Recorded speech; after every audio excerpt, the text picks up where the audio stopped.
Olá, sejam muito bem-vindos a mais um episódio do Muito Mais Consciência Podcast. E ainda na série de autoconhecimento, a gente vai falar de um tema incrível, a qual eu sou apaixonada, Eneagrama. Vamos descobrir um pouco mais o que é Eneagrama. E para falar de Eneagrama, eu tenho a honra de trazer o convidado, Padre Domingos Cunha, filósofo, teólogo, escritor, terapeuta e mediador do Eneagrama. Padre, seja muito bem-vindo ao Muito Mais Consciência para falar de um assunto que eu sou apaixonada, porque foi um assunto que me trouxe muita ampliação de consciência sobre a minha essência e a minha personalidade, e foi um processo terapêutico que me transformou. Então, antes de mais nada, meu muito obrigado pela sua presença. Muito obrigado também, Fara, é um prazer. Eu também sou apaixonado por Eneagrama, primeiro pelo bem que ele trouxe para a minha vida. Eu não sei como é que seria hoje se não tivesse conhecido esse caminho. E outro motivo de gratidão é pelo bem que eu sou privilegiada em poder observar na vida de tantas pessoas, não é? Como o Eneagrama ajuda em processos tão profundos de transformação, de libertação, como contribui para as pessoas serem mais felizes, para os ambientes serem mais leves, para o mundo se tornar melhor, né? Então eu também sou muito mais apaixonado. Consciência. Verdade. E acho que é vendo resultados, né? E eu acho que eu sou muito tinha um pouco de São Tomé, né? Do ver para quê. Então, quando você sente na sua própria vida, né, a transformação quanto aquilo, porque é um processo de se autoconhecer, né? Como é que eu olho, como é que eu identifico quem eu sou? Primeiro, personalidade, depois qual é a minha essência, como eu crio um equilíbrio entre isso, porque eu nunca vou deixar de ser personalidade, nunca vou deixar, né, a minha essência, mas é esse equilíbrio, e eu acho que esse processo vivo, né, que você sente é o que prova mesmo o benefício do Eneagrama, né?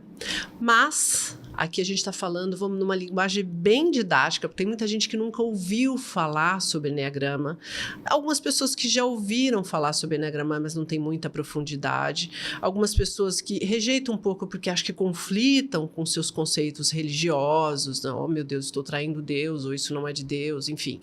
Então a minha pergunta, padre, aqui de maneira bem didática, o que é o Eneagrama? Muito bem. Se me permite, eu ia colocar uma pergunta antes. Quem é o ser humano? Muito Quem bom. somos nós? E todas as pessoas certamente já se perguntaram, quem sou eu? Porquê que eu sou assim? Porquê que eu sinto raiva? Porquê que eu sinto medo? Porquê que eu às vezes sinto uma tristeza, angústia? São dramas. Sim. Como é que eu posso ser uma pessoa melhor? Todos já nos perguntamos.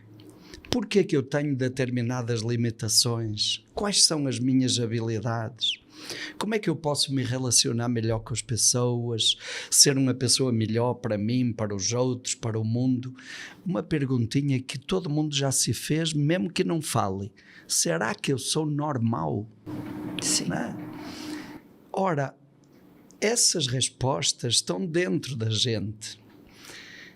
Mas o Eneagrama é um mapa que pode nos ajudar a encontrar essas respostas. É um mapa.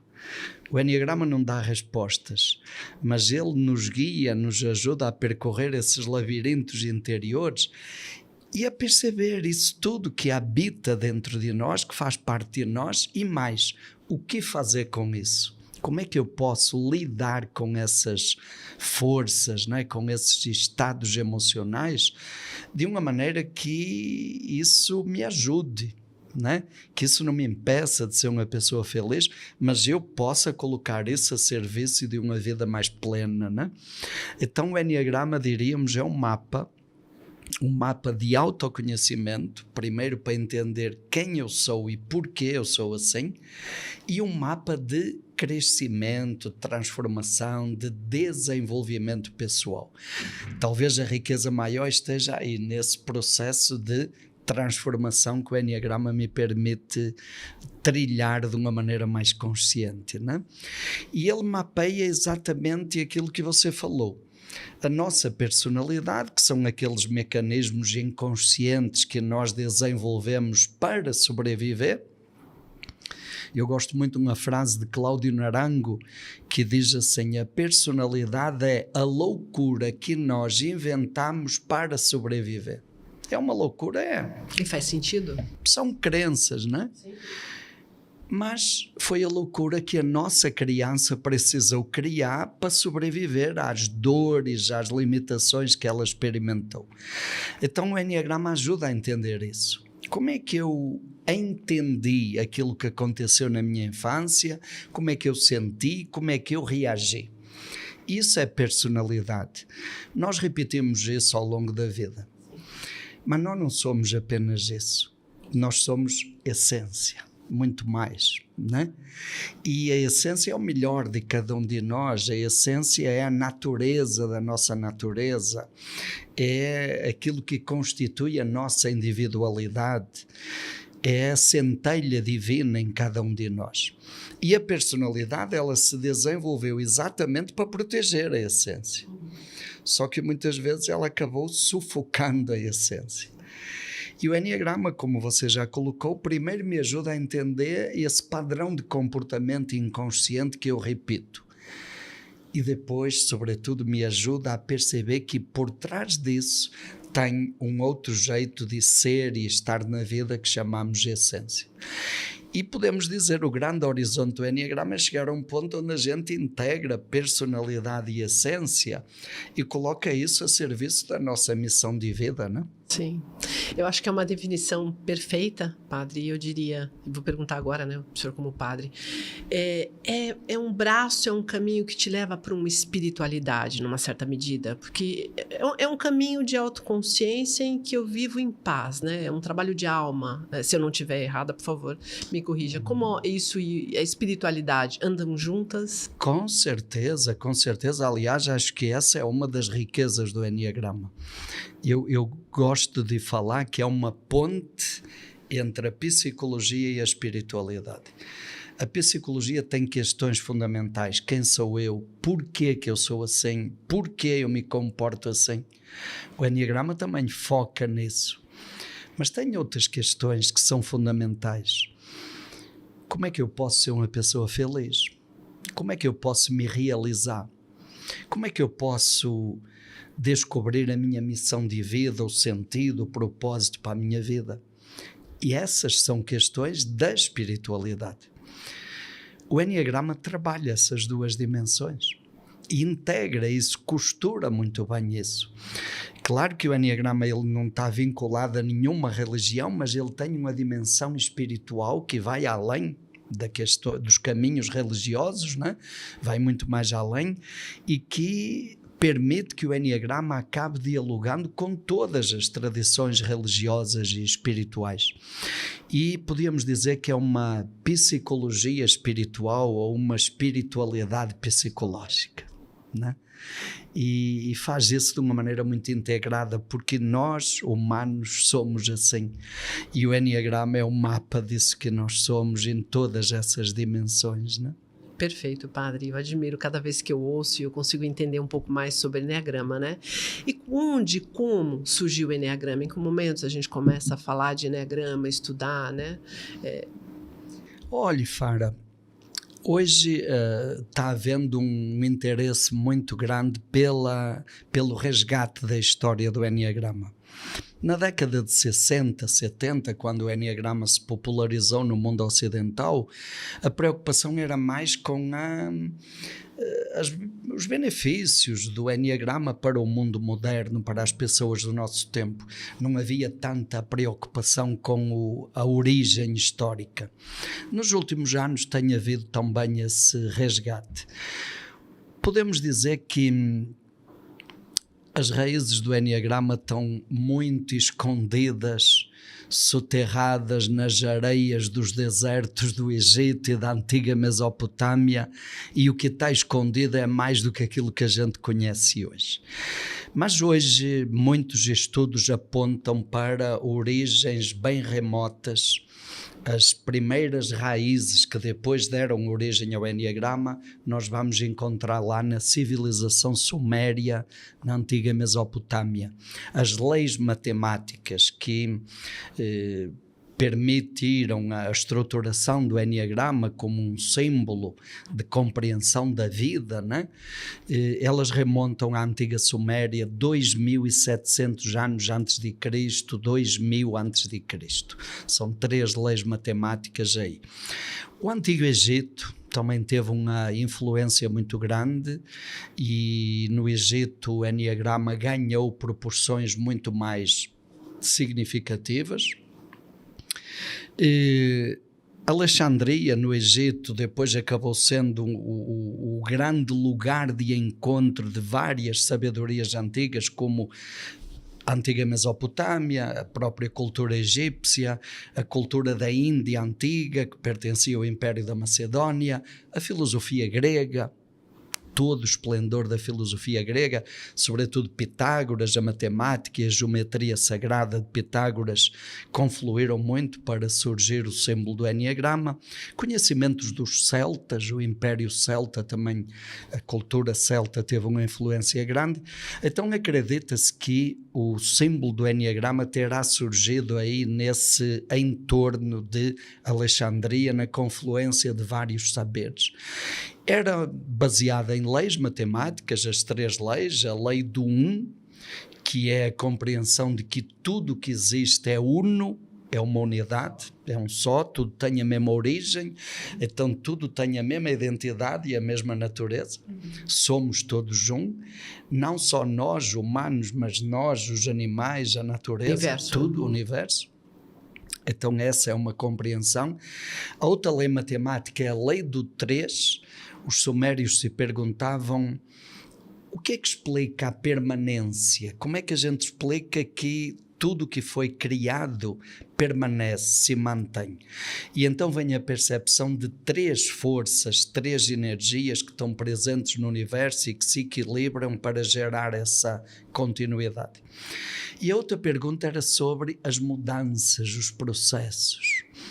Por exemplo, os antigos olhavam para a Lua e se perguntavam porque é que hoje a Lua é diferente de ontem e amanhã será diferente.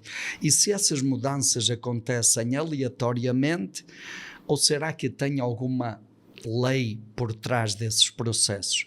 E aí identificaram a chamada lei do 7, que é a lei das sequências dos processos. Quando um processo segue a sua ordem natural, ao fim desse processo acontece algo que é diferente do processo em si.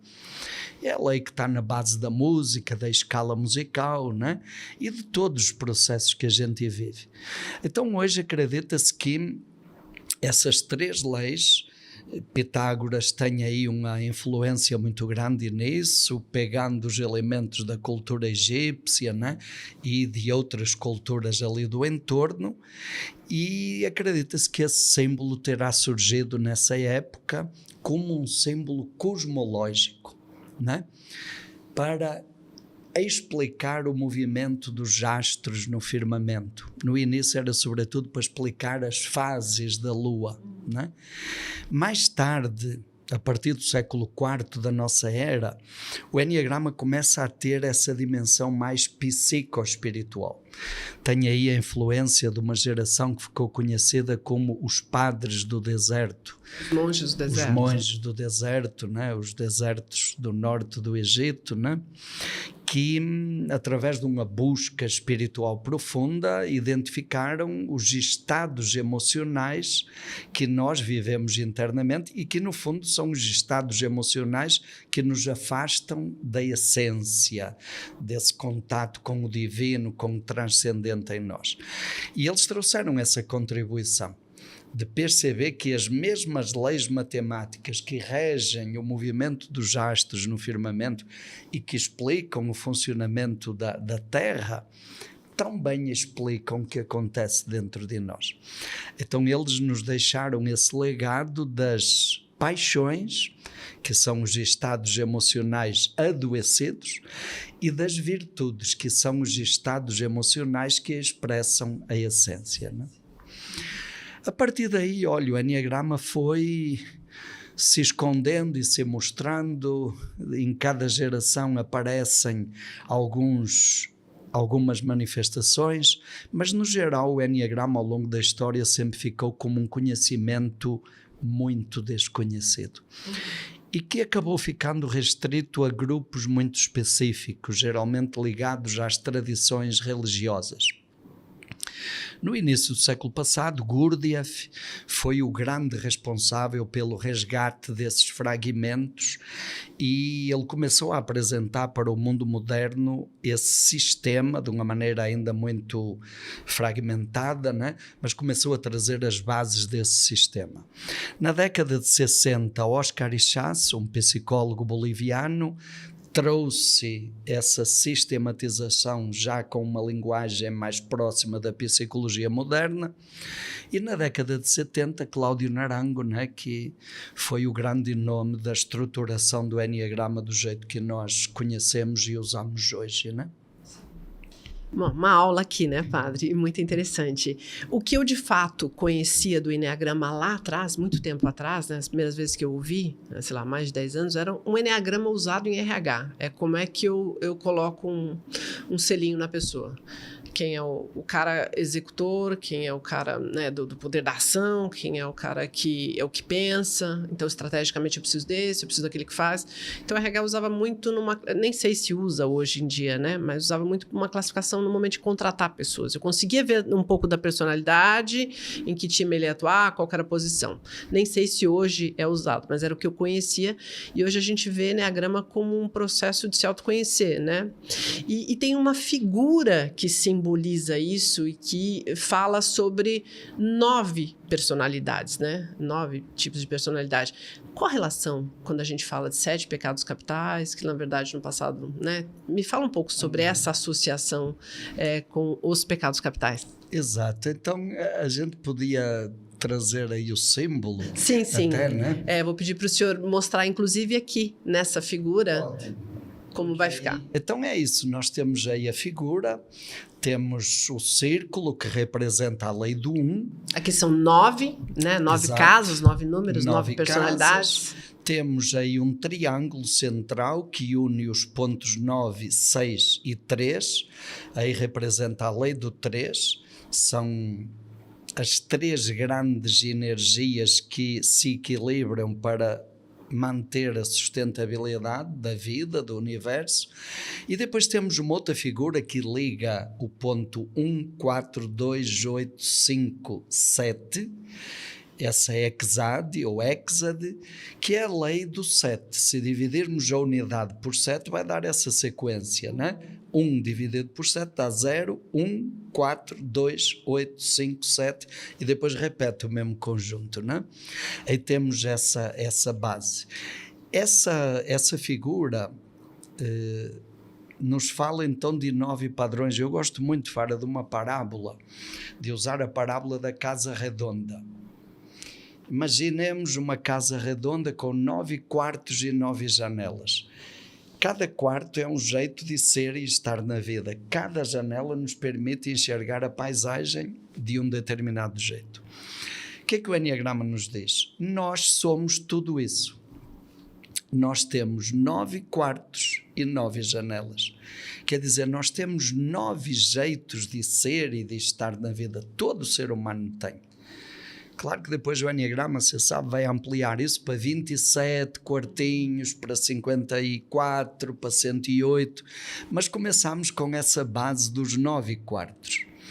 Mas o Enneagrama também nos lembra que lá na infância, de acordo com a experiência que nós tivemos, sobretudo da maneira como nós interpretamos aquilo que aconteceu, cada um de nós escolheu um quartinho de estimação.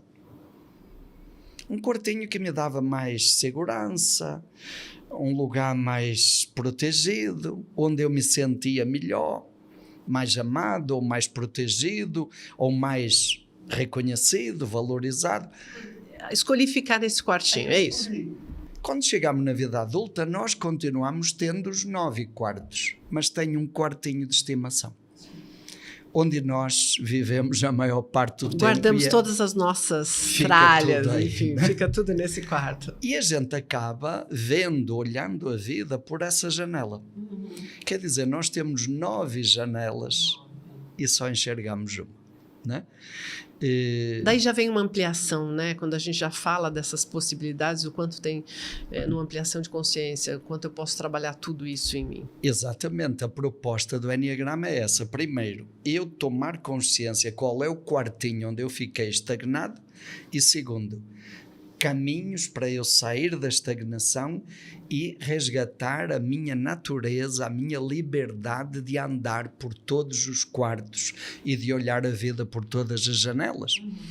Porque cada situação, ela me pede um quarto diferente e uma janela diferente, né? E nós temos essa potencialidade dentro de nós.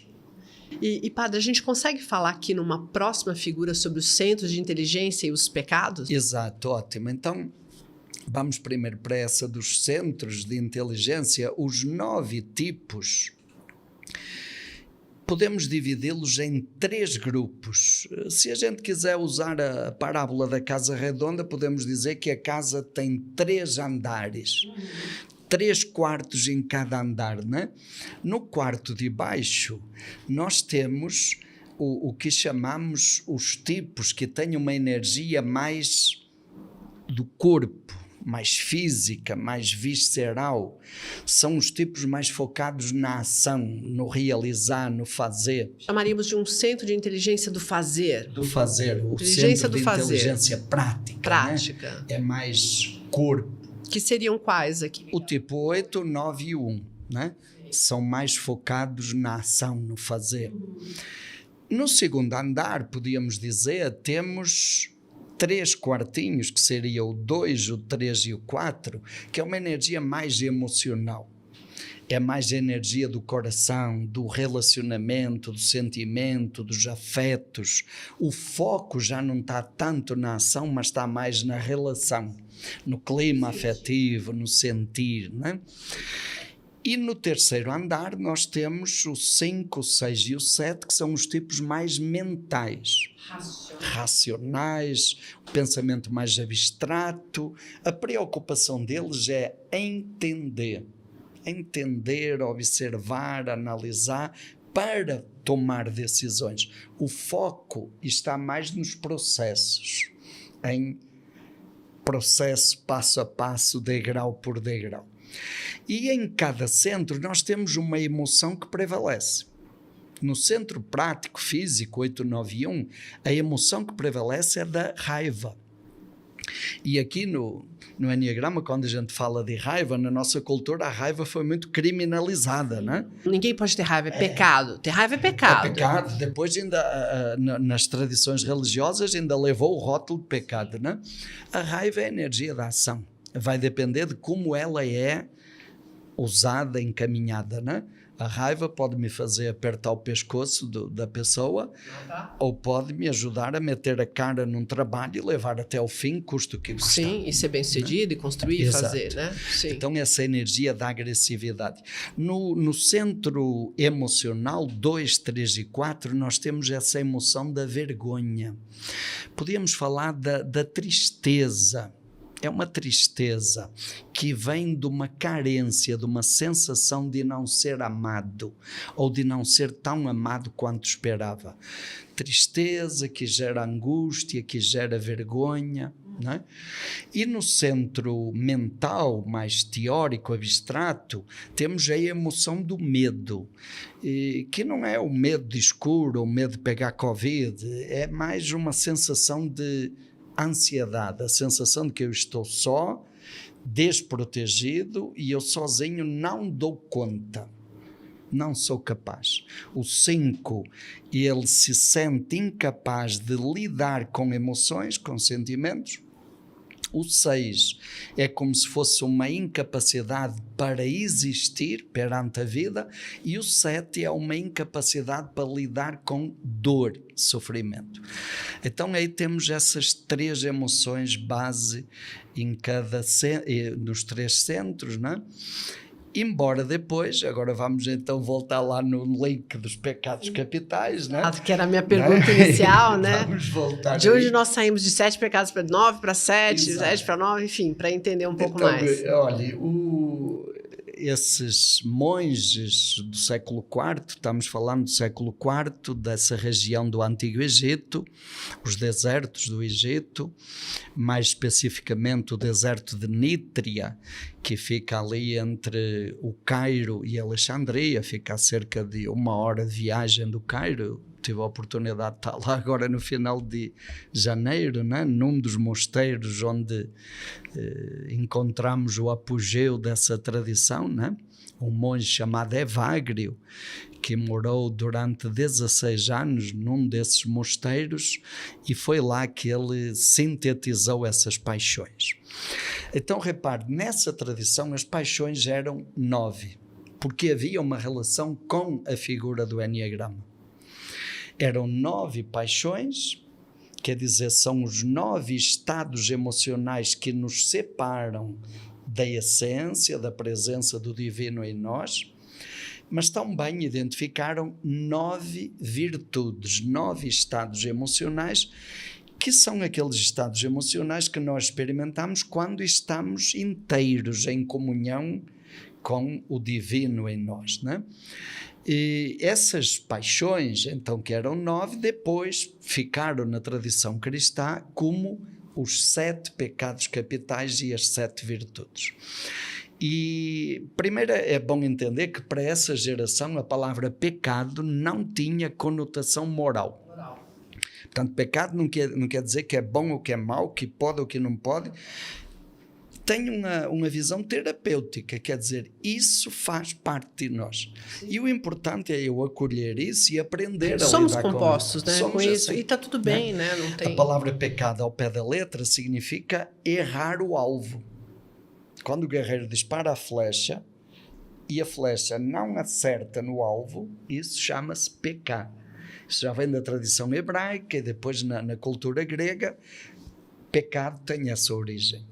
Então é um estado emocional que eu acho que é bom para mim, mas que na realidade eu estou aqui num desacerto, né, com o meu alvo. Perfeito. O meu alvo é a felicidade, a inteireza, né, a leveza e o divino, e estes estados emocionais nos desconectam. Por que passou de 9 para 7? Era essa a minha curiosidade. Né? Quem saiu, né? Quais foram os 2 ainda? Ok, aí repare, isso vai acontecer mais tarde. Estas primeiras listas das paixões são do século IV, do finalzinho do século IV. No século VII, então 3 séculos depois, um desses monges, chamado Gregório Magno, se tornou Papa. Foi o primeiro monge que se tornou Papa.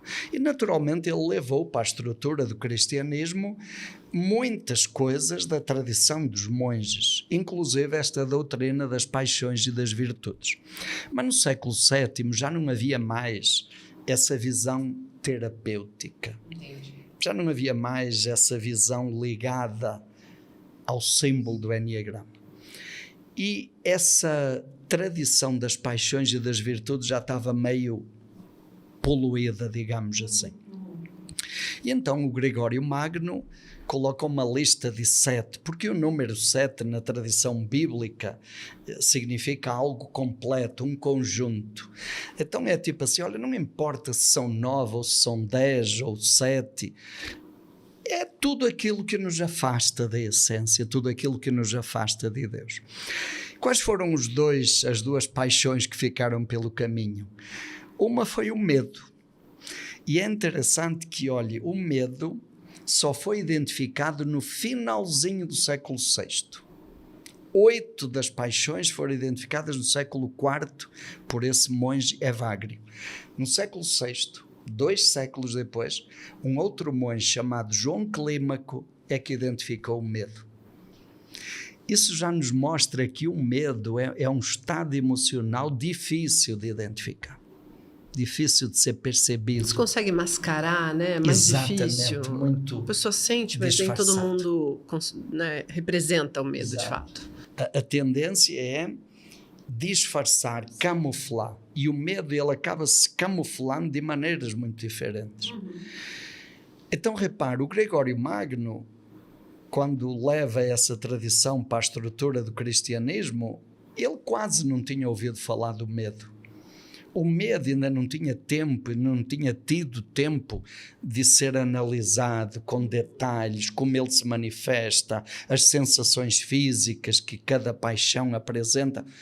As outras já tinham muito tempo aí de observação, o medo não. O medo ficou de fora da lista.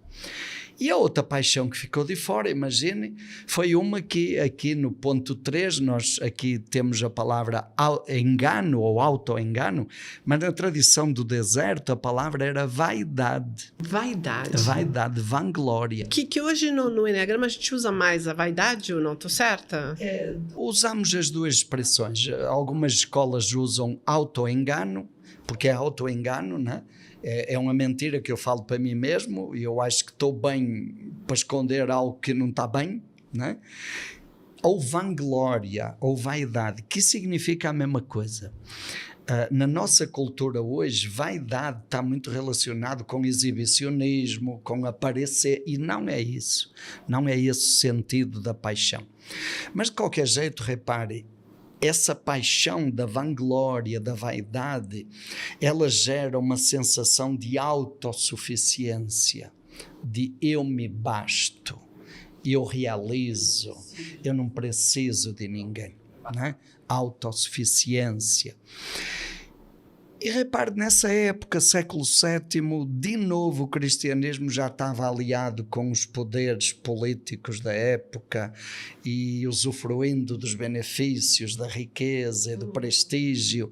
Então não convém muito falar de vaidade, não é? Então vamos abafar o assunto e ficamos com os outros 7, né? E pronto, e isso a gente vê que isso acabou gerando um estrago grande dentro do cristianismo ao longo da história, né? Porque isso não foi visto como perigo, né? E aí foram os dois, medo e a vaidade, o medo e a vaidade, engano, né, que foram tirados dos 7 pecados capitais. Exato. E aí a figura do Eneagrama mantém os 9. Mantém os 9, né? Então vamos uma palavrinha rápida, né?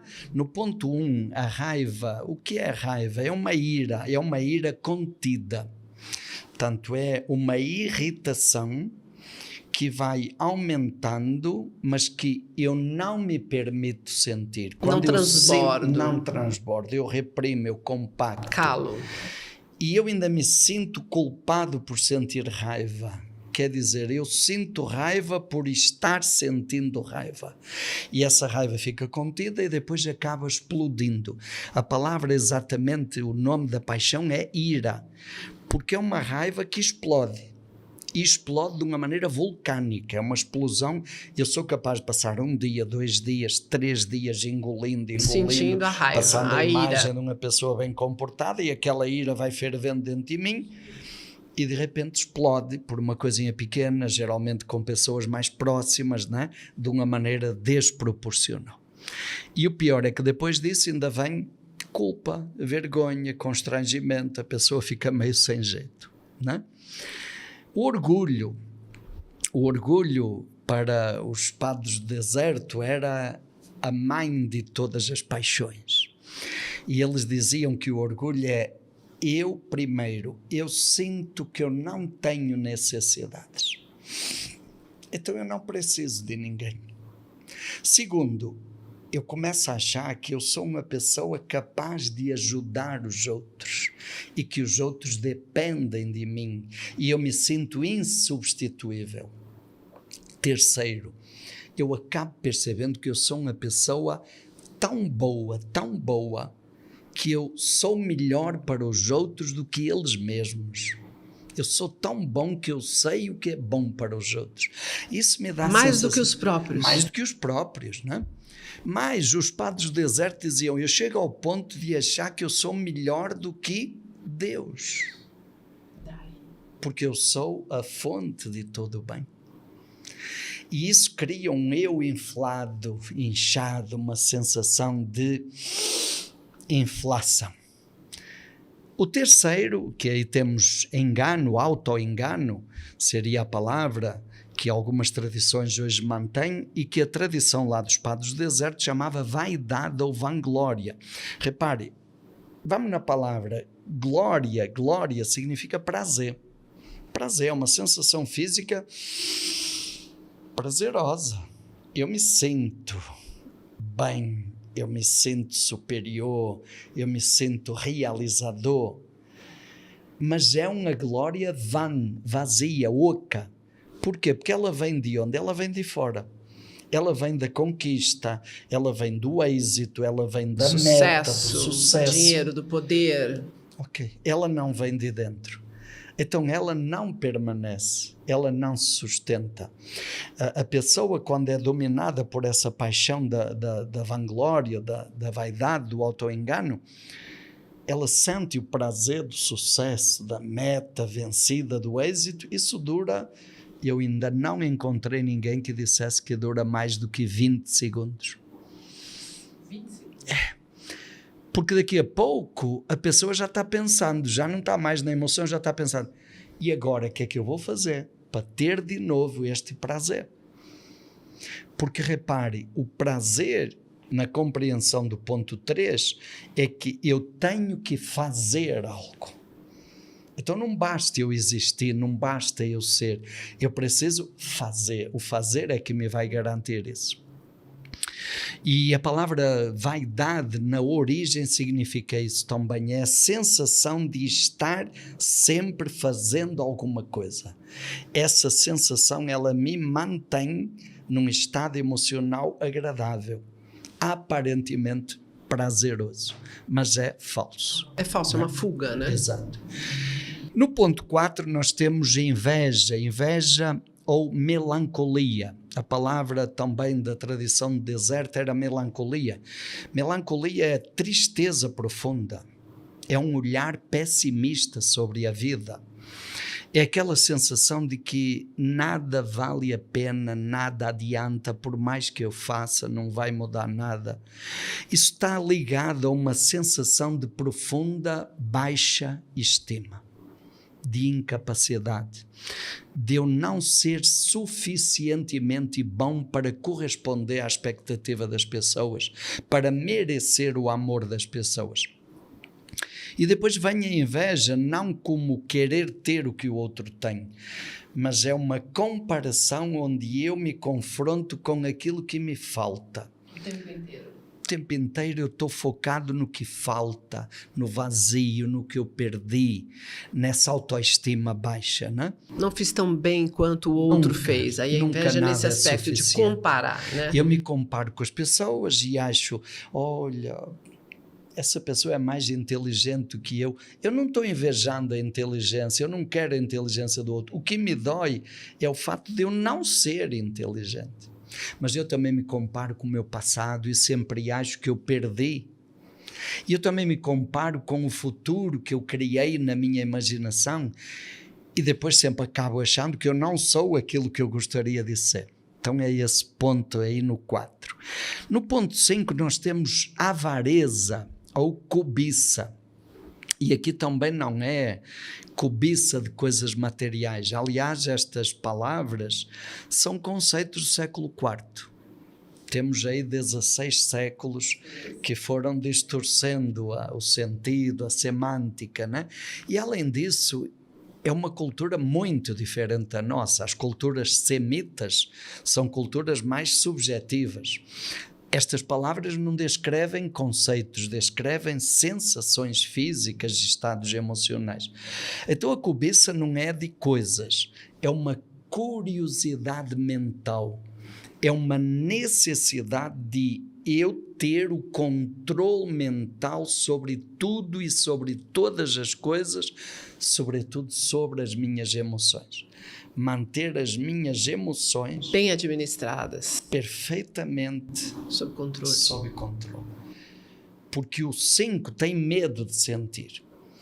E ele tem medo de permitir que a emoção venha e ele possa perder o controle e ter um comportamento perigoso. É uma boa comparação com o 5, é o castelo, né? É o castelo, onde uma tudo torre, se mantém. Ele se isola e o mundo e o universo Perfeitamente, aí vem o isolamento das emoções, das afeições. E eu sinto, mas eu mantenho isso represado, né? Que é o medo. Né? No ponto 6 nós temos o medo. Já dissemos, não é medo no sentido da nossa linguagem moderna, medo de escuro ou medo de assalto. É uma ansiedade, uma apreensão. No fundo é aquela sensação de que eu estou só, não tem ninguém para me proteger. Se acontecer alguma coisa eu não sei o que fazer. E isso gera uma sensação de incapacidade, de ansiedade e apreensão, com sintomas físicos bem específicos, não é? As pernas tremem, um frio na barriga, suor frio nas mãos, o coração dispara, não é? A respiração sufoca, tá? E é uma sensação que me paralisa. Aliás, lá o monge do século VI, João Clímaco, ele não chamou medo, ele chamou paralisação. Ele dizia assim, olha, o corpo paralisa, o corpo trava, o emocional paralisa e a cabeça, o mental paralisa, dá um branco, né? Travou geral. No ponto 7 nós temos a gula. E de novo aqui não é gula, na nossa cultura ficou relacionado com comida, né? A gula aqui é uma antecipação mental de prazer. A sensação é, eu não aguento ficar aqui e agora no presente comigo mesmo. Porque eu tenho medo de entrar em contato com dor, com sofrimento, com angústia. É como se tivesse uma nuvem que me persegue ou que está dentro de mim, eu não suporto. E eu fujo mentalmente do presente. E fujo como? Através da imaginação, através da racionalização, imaginando, buscando coisas agradáveis, prazerosas, divertidas e interessantes. O tempo inteiro, de forma recorrente. Inteiro. Eu tenho que sempre estar fora. Eu nunca estou no aqui e agora, eu sempre estou em algum lugar do futuro e em algum lugar prazeroso. Isso é para quê? Para eu não entrar em contato com esta sensação incómoda, né? Que é uma sensação de morte, de angústia, de morte, de agonia. No ponto 8, nós temos aí a palavra luxúria, que também foi muito distorcida ao longo dos tempos. Em primeiro lugar, a palavra luxúria vem de luxo. E luxo é aquilo que vai além do necessário. O excesso. O excesso. E aqui no 8 é excesso de força, né?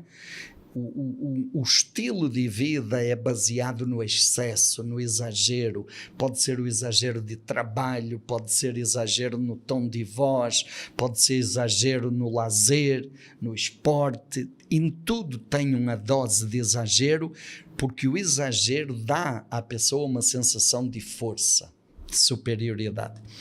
E a palavra luxúria, lá na origem dos monges do deserto, também tem a ver com fazer do outro objeto. Eu trato o outro como alguém que eu domino, que eu posso ter controle sobre a pessoa, porque isso me dá a sensação de força, de invulnerabilidade, né? Claro que, como em todos, é para esconder alguma coisa, né? E aqui é para esconder uma fraqueza, né? E no ponto 9 temos outra palavra que merece uma explicação importante. Né? 9, não se sintam preguiçosos, porque não é isso. O padre vai explicar que não tem a ver com a preguiça. Primeiro vamos dizer o que não é, né? Na nossa cultura, preguiça tem a ver com trabalho. Exato. Isso é um conceito anglo-saxónico, né? Da cultura capitalista. Isso é recente, né? O conceito antigo de preguiça não tem nada a ver com isso. Tem a ver com esquecimento do meu valor. É aquela sensação de que eu sou um grãozinho de areia, que é melhor ficar aqui quietinho e caladinho, não me mexo, porque eu não sou importante. Então para quê que eu vou? Né? Eu paraliso, murcho, me omito, encolho e desligo da realidade. Há aí um movimento de desconexão da realidade e de uma fuga para outras situações que me ajudem a desviar do aqui e agora, dos conflitos internos, da confusão interna que eu sinto, dos conflitos externos que porventura surgirem, e eu desconecto disso porque eu acho que eu não sou importante, que eu não tenho valor. É uma perda da consciência do valor próprio, não é? Então isso são as paixões, assim em resumo. Padre, é muito... as pessoas que nunca ouviram o Enneagrama, não estudaram, estão vendo pela primeira vez, pode se chocar com um pouco da informação. Como assim preguiça, né? Como assim... inclusive, os tipos novos que eu conheço na minha vida são os que mais trabalham, mais que todo mundo, inclusive. Então, não tem a ver com isso, né? Exatamente. Mas como o senhor trouxe essa visão do que é, de fato, a nossa dor, né? A nossa paixão, que constituiu a nossa personalidade para sobreviver nesse mundo em um dado momento da vida que a gente pode até não se recordar, possivelmente não se recorda, né? O uterino, desde os 3 anos de idade, enfim, você não vai lembrar disso, qual foi o clique? Qual foi o mecanismo que fez você sentir raiva? Fez você sentir, né, o orgulho? Enfim, o que desencadeou essa personalidade? Mas eu acho que seria legal também a gente trazer um olhar bem bonito aqui do que é a essência de cada um desses pontos, porque os pontos é onde a gente definiu a nossa personalidade. Mas como é que eu olho para a essência? Como é que eu acho o equilíbrio, né? Eu propriamente, eu não tenho vergonha de falar. Eu já fui uma pessoa muito, como eu posso dizer, concentrada na força, na raiva, né? E por um presente de Deus, né? Eu pude conhecer um pouco de Enneagrama, pude me autoconhecer, pude chegar num lugar de equilíbrio. Então, quando a gente começa a entender e saber qual é a essência, isso também faz a diferença. O senhor consegue trazer aqui para a gente numa visão um pouco do que é a essência de cada tipo, bem, sem tomar muito seu tempo, para as pessoas também entenderem assim, eu sei onde tem a minha paixão, né? E quando eu escuto falar, eu me identifico aqui de alguma forma, né? E isso não é, de novo, né? Não tem nada de errado, ninguém aqui está melhor ou pior. Como o padre já explicou, é a paixão, é o que definiu sua personalidade. Mas saber um pouco sobre a essência vai também, de alguma forma, talvez consciente ou inconsciente, lembrar um pouco do que lá no fundo você traz na alma, uma lembrança. Estou certa, padre? Com certeza. E repare, o Enneagrama é um caminho para a essência.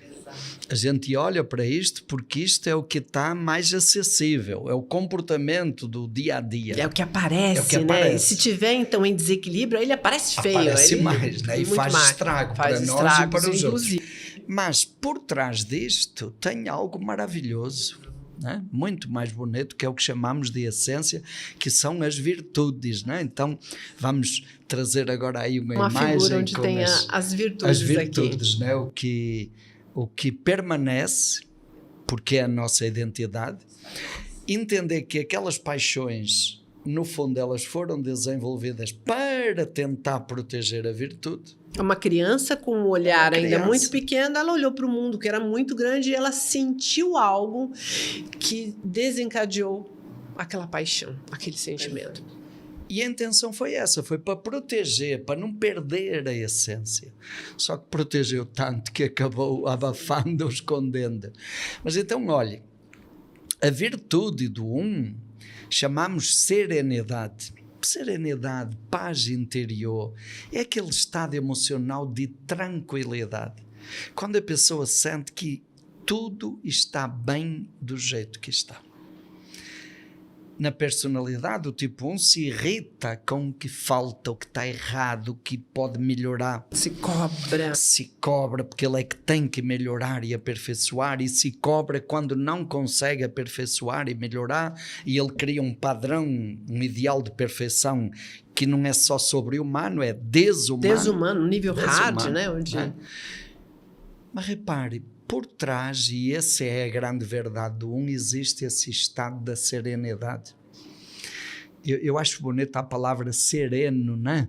Quando a gente acorda de manhã, assim, no meio da natureza, e tem aquele orvalho, é uma sensação de frescor, de leveza. É isso por dentro, é um sereno por dentro. É a essência do né? E o tipo 1 experimenta isso quando se permite relaxar, aceitar a vida do jeito que ela é, entender que está tudo bem do jeito que está.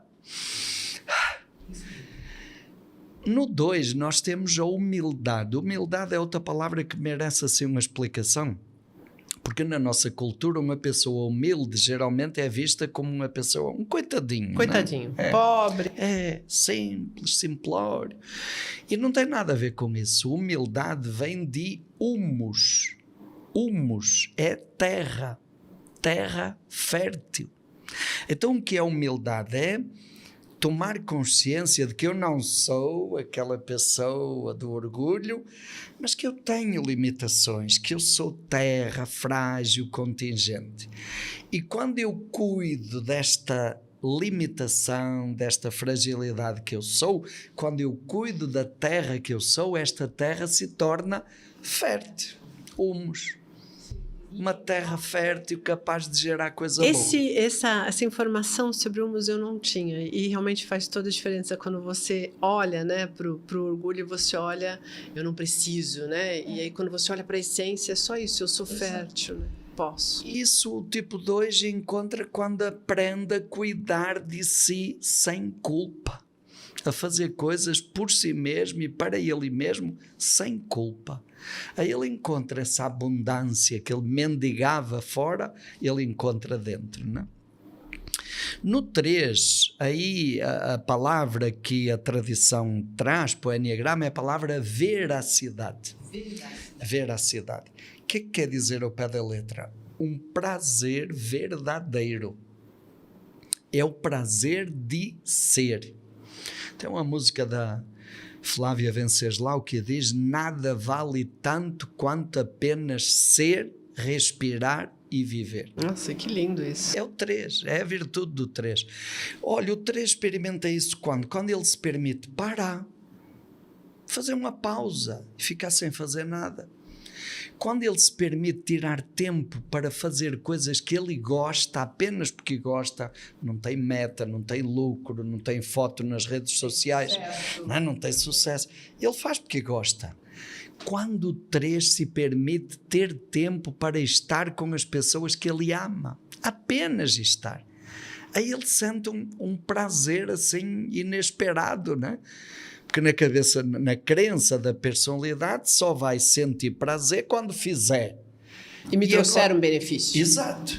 E agora ele percebe, espera aí, esse prazer está vindo do nada, gratuitamente. E é um prazer que dura, que perdura.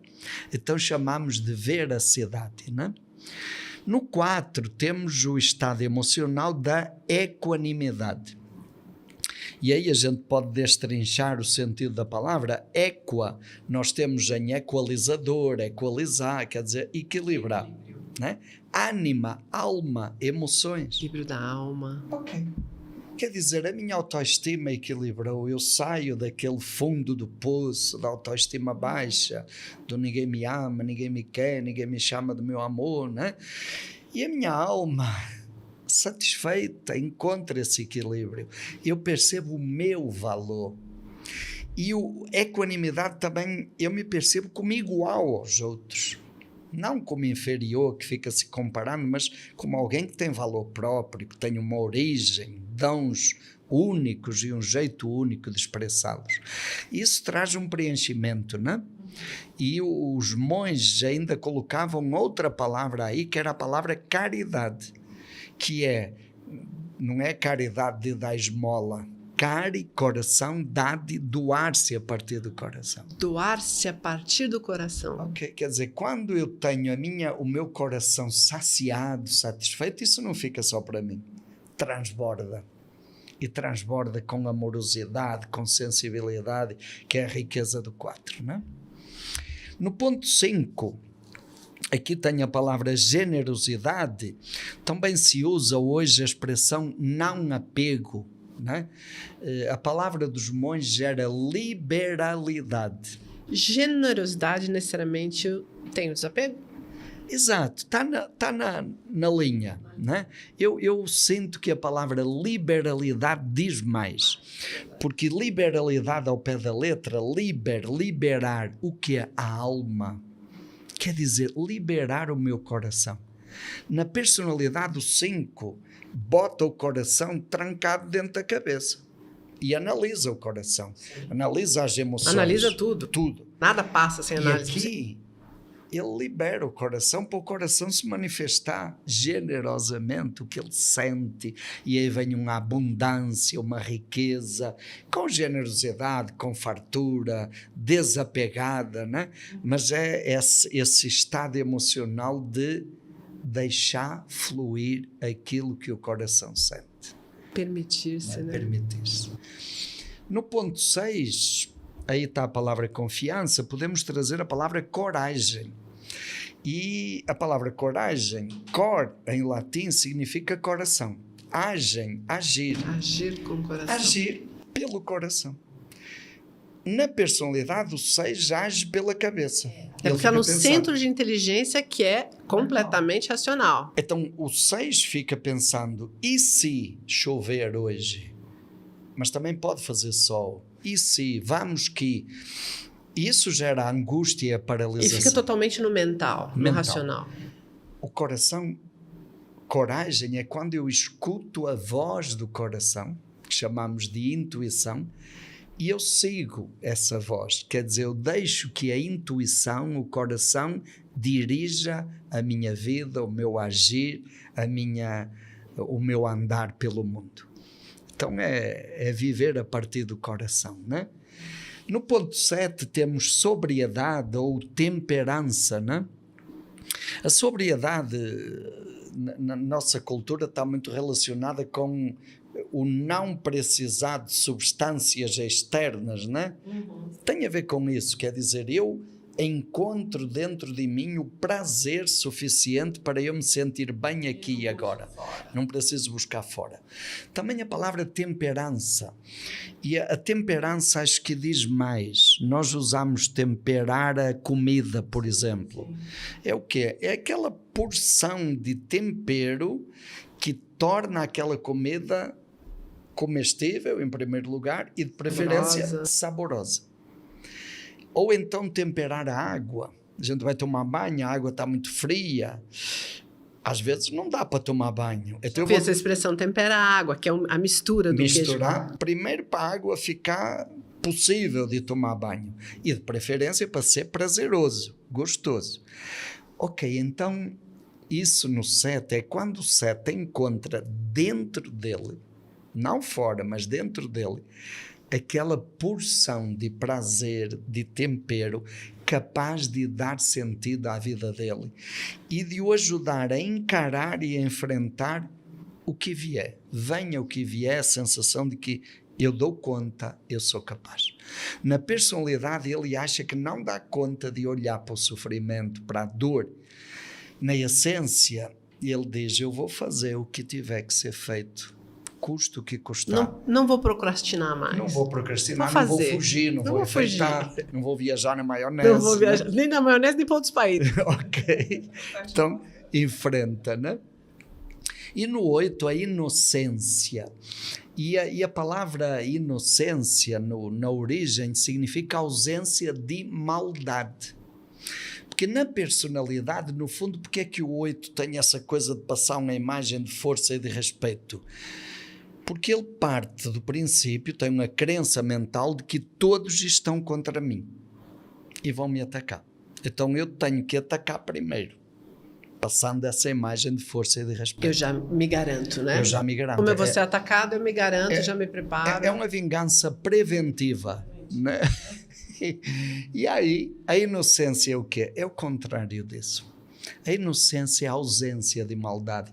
Eu olho para as pessoas, olho para o mundo, olho para mim e eu vejo bondade, vejo verdade, não vejo perigo, ameaça, ataque. E então, quando eu olho com esse olhar de bondade, o meu coração flui. Eu não preciso da armadura, mas eu deixo fluir a abundância amorosa do coração. Inocência também significa um coração grande, uma amorosidade sem limites, que acaba gerando uma onda que arrasta à volta do 8, né? E no 9 temos a expressão ação certa, que seria fazer o que é certo no momento oportuno e falar o que é certo no momento oportuno.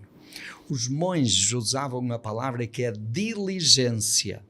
Diligência. Diligência. Na nossa cultura hoje quase não se usa, mas a gente usa negligência. Sim, sim. E negligência é o contrário, é quando eu não percebo a importância de algo. Eu negligenciei, quer dizer, eu não percebi a importância daquilo. Diligência, ao contrário, é quando eu tenho consciência do meu valor, da importância do que eu sinto, da importância da minha fala, da importância da minha ação, quando eu percebo que isso é amoroso. E então eu expresso.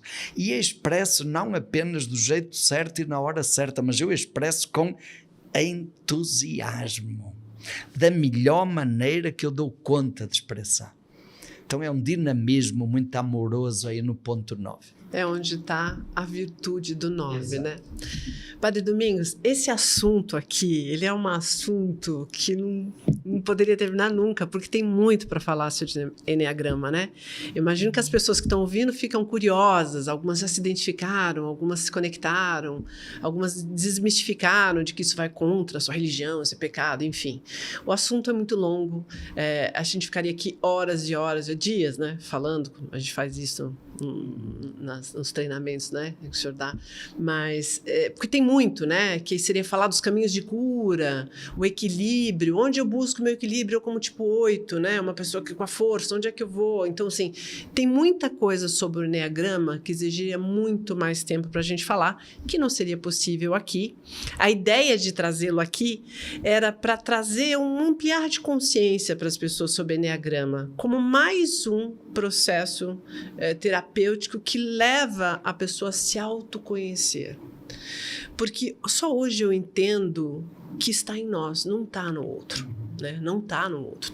Diz muito mais sobre nós mesmos do que sobre o outro. Né? Então, esse processo de se autoconhecer, seja com outros processos terapêuticos, né? Um psicólogo, enfim, um enneagrama ou qualquer outra coisa, leva um caminho de volta a nós mesmos. Né? Então, é mágico esse caminho. O enneagrama em especial, para mim, é mais que outras coisas que eu já fiz, né? Mas era para trazer para essas pessoas um pouco de olhar e entender que não tem nada de errado, que tudo está em nós, é só buscar um ponto de equilíbrio dentro da gente, né? É isso. Então, assim, eu queria pedir aqui para o senhor, eu não queria, né? Mas a gente tem que finalizar. Eu acho que as pessoas vão ficar com mais curiosidade para saber sobre o assunto. Isso é muito bom, se gera curiosidade, as pessoas vão atrás, né? Eu queria que o senhor desse um recado, assim, para alguém que olhou para um pouco, ou se identificou, né? Eu fiquei olhando aqui, quando o senhor falava, para as pessoas que eu mais amo. Para cada uma delas que já conhece um pouco, já se identificou, e eu fiquei vendo o belo, né, a virtude mesmo. Eu não fiquei com um olhar naquilo que diz sobre a paixão, mas sim sobre o que de fato tem ali na essência delas, né? Então eu olhei com muito amor aqui. Eu queria que o senhor dissesse algo de bom para as pessoas que estão ouvindo o seu programa, dizer assim, calma, tá tudo bem, né? Qual é o seu recado? Olha, eu diria aí nesse sentido, você agora trazendo essa visão. Eu, por exemplo, quando eu apresento o Enneagrama numa empresa, em qualquer lugar, eu digo assim, olha, no ponto 1 nós temos uma pessoa que tem esse estado emocional da serenidade, tem riquezas fantásticas, mas dentro dessa pessoa também tem aquela ira. O que é que você prefere na sua equipe? Mas é a mesma pessoa. Então, o importante é perceber que todos nós temos isso, luz e sombra. Luz e sombra. Habilidades e limitações. Sim. E a riqueza do Enneagrama é justamente nos permitir, nos dar pistas muito claras, isso que você falou, que é o mais bonito, né? De como passar da paixão para a virtude, de como integrar, de como harmonizar tudo isso que nós somos de uma maneira que seja significativa. E isso vale a pena. Isso vale a pena, nós pagamos um preço alto se não fizermos esse processo na nossa vida, mas quando começamos a fazer também é algo encantador e que não tem volta. E é um processo que dura, né? É um processo permanente, eu costumo dizer que é um processo que dura pelo menos a vida inteira. Base do resto da vida. Semana passada num curso teve uma pessoa engraçada que disse assim, ainda bem que a vida passa rápido.